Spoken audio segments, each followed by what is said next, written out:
This year's COP29 talks in Baku are focused on climate finance.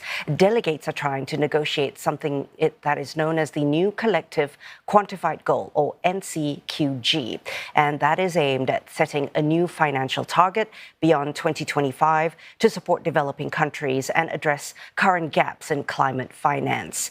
My colleague Elakeyaa Selvaraji and I break it down for you.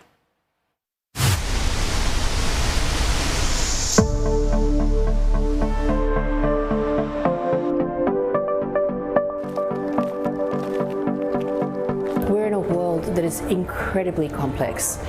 There are so many issues that we're facing as a global community, but most of them connect back to the resources that we have on our planet. People are fighting for water, people are fighting for food, people are fighting for land. We are seeing climate disasters everywhere, and we are losing biodiversity, and even we are losing indigenous communities, languages, endangered languages that we are losing. So we need to do a lot of more things for now. Now, many people agree that climate change is real. We're literally feeling or seeing its impact daily. Rising temperatures, the extreme weather events, the death and destruction. And sadly, Ella, it is really human activities said to be the principal cause. So nations have been working on solutions, but transitioning away from fossil fuels, along with adaptation and mitigation efforts, actually cost money. Indeed, and COP29 in Baku is all about finding the money or climate finance. It's really used to help developing nations with adaptation, and that's preventing the damage of climate change and mitigation. Really any efforts to bring emissions down, isn't it? And you know, one key issue that nations are trying to negotiate is something called the new Collective Quantified Goal. It is a climate finance mechanism that would replace the annual $100 billion pledge to support developing nations. The reality is that getting to the 100 billion was difficult in the first place. The developing countries got there late. I think it is good that now, the world has changed since this 100 billion figure was agreed. We now have other countries that have become a lot wealthier, and I think there's a lot more scope for other countries to contribute. And also there is a need to think of the different types of climate finance that we need to finance. So maybe 2 decades ago, there was more focus on mitigation finance, so financing renewables and clean energy. Now that we're really feeling the effects of climate change, there's, I think, a greater emphasis on adaptation finance. And then, of course, there's the thorny issue of loss and damage. Yes, loss and damage was indeed the focus of COP27 in Egypt. That was 2 years ago. The idea is that the world's most climate vulnerable nations are often not just the lowest emitters of greenhouse gas emissions, but they're also the poorest. So the deeper pockets should cover the damage. It's not going to come from government sector, it's not going to be the individual that makes a difference. It really is the corporate sector. Corporate has the money. Corporate also needs to follow what the consumers are demanding for, right? And yes, transitioning can be hard and expensive in the short term, but long term, the costs are more to be able to mitigate the impacts of climate change. I don't really see the private sector contributing to loss and damage, so I largely see public financing having to deal with that, right? So the type of climate finance we're dealing with will determine the mix between public and private that needs to go in. But yes, it's essential that we resolve it, and when we have events like we've had in Valencia recently, it truly underlines the need to tackle issues of adaptation finance and also ultimately loss and damage. Now, yes, I recently attended a panel discussion at INSEAD. The topic of Singapore being a hub for green finance came up, and I asked one panelist if money is the only solution to climate crisis. Money is not the only solution.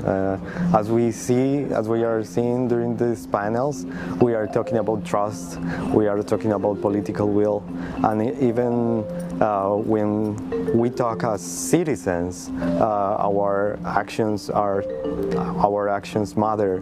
So our choices in the market, buying something, when we share with our families and our friends, every decision born thorns there in our interactions. Okay, that's interesting, but you know, Ella, countries like the Maldives, they, for example, consider all finance to be climate finance, since their entire economy and their survival is just so dependent on climate resilience. So efforts to pivot traditional development budgets to finance climate action are increasing, especially when it comes to climate change adaptation. The world is changing. We see that the topic of EVs and new technology is something that is evolving and it's growing. So at a certain point you have to decide, do you want to stick with the old world, or do you want to go ahead and be part of that development and be positive part of that development? But that then raises the question of how innovation is also costly, and consumers sometimes may need to bear some of the costs. If you look at any kind of sustainable initiative, typically it's a bit more expensive, right? So for example, we're pushing green fares a lot. So when a customer buys a green fare ticket, they're essentially buying a carbon-free flight. But it obviously costs a lot more.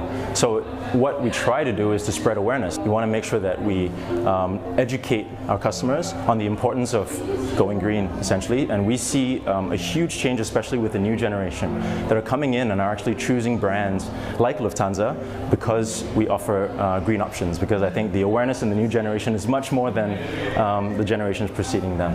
So it's consumers, the public and private sectors. It is a combined effort, but also a need for mindsets to shift. I think sustainability shouldn't be cost more than other products and other, especially for the consumer, because in the end they need to work on it. It should be more affordable for everyone. I think especially in Europe there's a change at the moment happening in terms of it's a little bit too much negative news on sustainability and how it works, because we have these goals by 2050 in the Green Deal, which is a very good initiative, or a very good thing we have to do. But I think it should be more a positive part. I would say that what has happened really is that sustainability perhaps has matured. It's the stage of storming, coming up with ideas, coming up with targets that we're trying to set up for ourselves, to the stage of normalizing sustainability, to the stage of perhaps integrating sustainability into every aspect of the value chain for ourselves. But there's no escaping the bottom line. The UN estimates developing countries require around $1.1 trillion for climate finance from next year, and that rises to around $1.8 trillion by 2030. And then last year at COP28 in Dubai, leaders said $5 to $7 trillion would be needed to green the global economy by the end of this decade.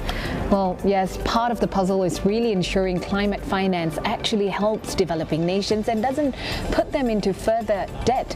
And we'll know later this month if the COP29 meeting can pull off a win and revise funding mechanisms. But an agreement is one thing, actual funding is quite another. And that's also the issue of the incoming Trump administration's view on climate change.